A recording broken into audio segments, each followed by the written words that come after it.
നമസ്കാരം. ഓ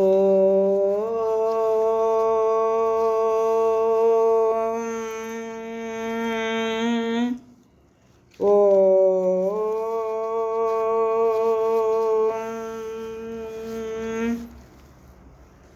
ഓ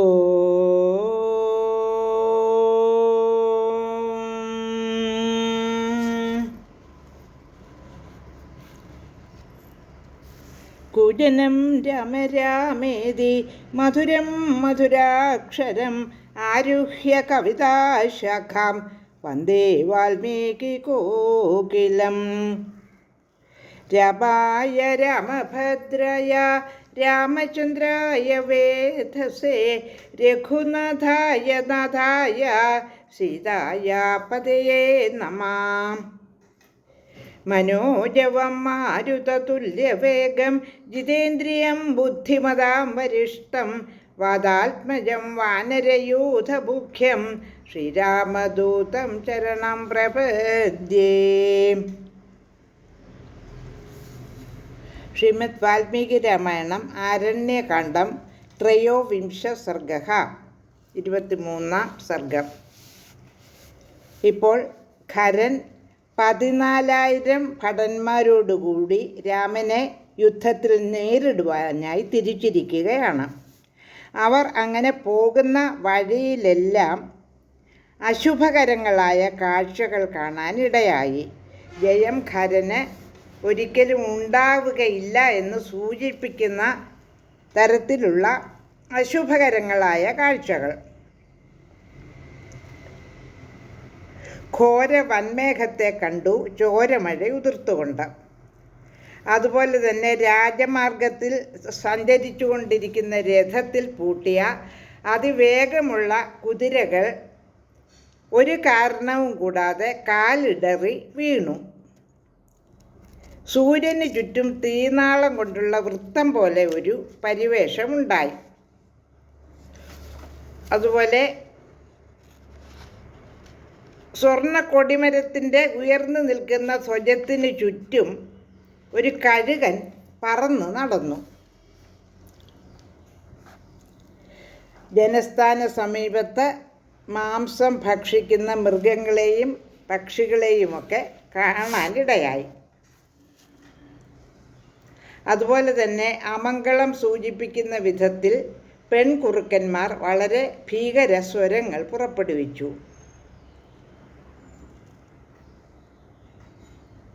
രക്തനിറത്തോടുകൂടിയ സന്ധ്യാസമയത്തല്ലാതെ ഉണ്ടായി. അതുപോലെ തന്നെ ഖരൻ്റെ നേരെ തിരിഞ്ഞുകൊണ്ട് ഘോരങ്ങളായ മൃഗങ്ങളും പക്ഷികളുമൊക്കെ ശബ്ദമുണ്ടാക്കി. ഇനി എന്തെല്ലാം കാഴ്ചകളാണ് വഴിയിൽ കണ്ടതെന്ന് നോക്കാം. 23-ാം സർഗം 10-11 ശ്ലോകങ്ങൾ. കങ്കഗോമായുഗുർത്രാച്ഛ ചുക്രുഷുർഭയശംസിനഃ നിത്യാ ശിവകരാ യുദ്ധേ ശിവാഘോര നിദർശനാഃ. നേതുർബലാസ്യാഭിമുഖം ജ്വാലോദ്ഗരിഭിരാനനൈഹൈ കബന്ധ പരിഖാഭാസോ ദൃശ്യതേ ഭാസ്കരാന്തികേ. 10-11 ശ്ലോകങ്ങളുടെ അർത്ഥം. പരുന്തുകളും കുറുനരികളും കഴുകന്മാരും ഭയം സൂചിപ്പിക്കുന്ന ദുശ്ശകുനങ്ങളായി ശബ്ദമുണ്ടാക്കി. യുദ്ധത്തിന് പോകുന്നവർക്ക് നിത്യാശുഭം സൂചിപ്പിക്കും വിധം പെൺകുറുക്കന്മാർ സൈന്യത്തിൻ്റെ നേരെ ഓരിയിട്ടു.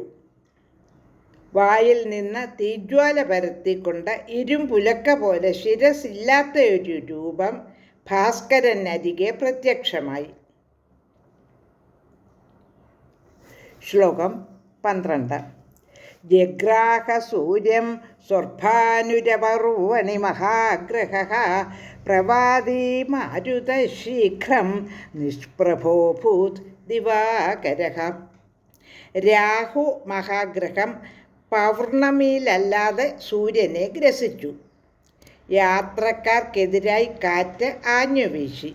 സൂര്യൻ നിഷ്പ്രഭമായി. ശ്ലോകം 13 ഉപേതുച്ഛവിനാ രാത്രിം താരാഹദ്യോതസപ്രഭാഃ സംലീനമീനവിഗഹ നളിന്യാ ശുഷ്കപങ്കജാഃ. രാത്രി അല്ലാതിരുന്നിട്ടും നക്ഷത്രങ്ങൾ മിന്നാമിനുങ്ങുകളെപ്പോലെ മിന്നി. പൊയ്കയിൽ മത്സ്യങ്ങൾ ആഴത്തിൽ ഒതുങ്ങി. നീർക്കിളികൾ അടങ്ങി. താമരപ്പൂക്കൾ ഉണങ്ങി. ശ്ലോകം 14. തസ്മിൻ ക്ഷണേ ബഭൂവുച്ഛ വിനാ പുഷ്പഫലൈർദ്രുമാഃ ഉദ്ധൂതച്ഛ വിനാ വാദം രേണുർജലധരാരുണഃ. വൃക്ഷങ്ങൾ വൃക്ഷഫലങ്ങൾ കൊഴിഞ്ഞവയായി ഭവിച്ചു. കാറ്റില്ലാതെ പൊടിപടലം അരുണമേഘപടലം പോലെ പൊങ്ങി. 15, 16, 17 ശ്ലോകങ്ങൾ. ചീചീ കുചീതി വാശ്യന്തോ ബഭൂവസ്തത്ര സാരികാഃ ഉൽക്കാച്ഛാപി സനിർഘോഷ നിപേതുർഘോരദർശനാഃ. പ്രജജാലമഹീ ചാപി സശൈലവനകാനന ഖരസ്യ ച രഥസ്തസ്യ നർദ്ദമാനസ്യ ധീമതഃ. പ്രാകമ്പദഭുജസവ്യ ഖരച്ഛാസ്യാവസജ്ജത സാസ്രാ സമ്പദ്യതേ ദൃഷ്ടി പശ്യമാനസ്യ സരോവതഃ. 15, 16, 17 ശ്ലോകങ്ങളുടെ അർത്ഥം. തത്തകൾ ചീ ചീ കൂച്ചി എന്ന് ചിലച്ചുകൊണ്ടിരുന്നു. കൊള്ളിമീനുകളും ഘോരൻ ദർശനങ്ങളായി ഇടിമുഴക്കത്തോടെ വീണു. മലയും കാടുകളുമടക്കം ഭൂമി കുലുങ്ങി. തേരിലിരുന്ന് അലറുന്ന ബുദ്ധിമാനായ ഖരൻ്റെ ഇടത്തെ കൈ വിറച്ചു.